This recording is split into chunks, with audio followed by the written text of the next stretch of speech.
Hevalê nêca merheba ji we re. Di vê vîdeoyê de ana ez dixwazim ku derbarê têgeha afirişparêzê an jî xulkparêziyê de hinek zanînan raberî we hêjayan bikim. Li gor vê bawerî û nêrîna felsefîk hêzekî ku raserê Xwezayê ye û ku hebûna wî ji berê ve hatiye pejirandin ji tunehiyê gerdûnê afrandiye.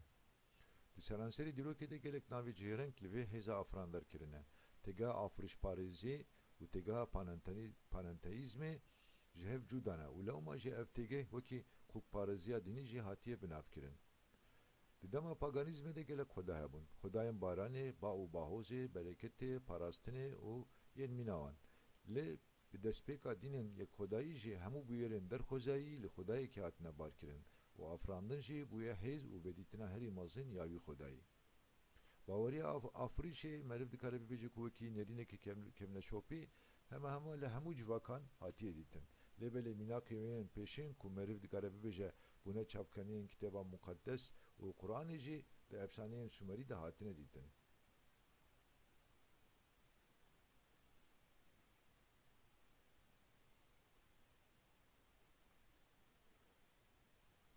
Destpêkê de gerdûn li ser avê dilive û ji wê avê çiyayek diwelîde û ard û ezmên ji hev cuda dibe.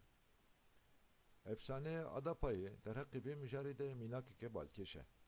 Di Qur'an ehda kevin û di Tenahê de hatiye nivîsandin ku gerdûn û nîjada mirovan ji aliyê Yehova ve hatiye afrandin.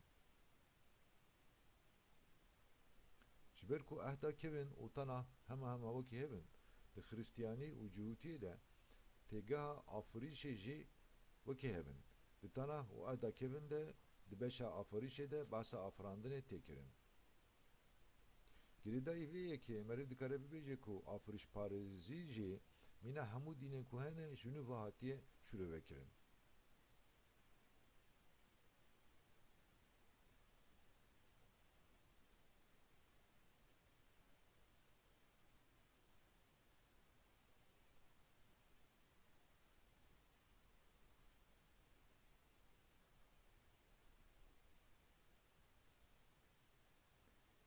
Di vê modelê de tekamula biyolojik nayê pejirandin û di nav teoriyên çêbûna gerdûnê de jî teoriya Big Bangê ancak bibêjin teqîna mezin mîna teoriya zanistî a tekane tê dîtin.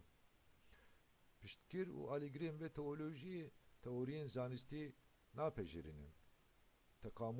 Tekamula mirovî û meseleya kalên hevpar ne li gor dînên semavî ne û bi teoriyên wan yên afirîşê re jî nakokin.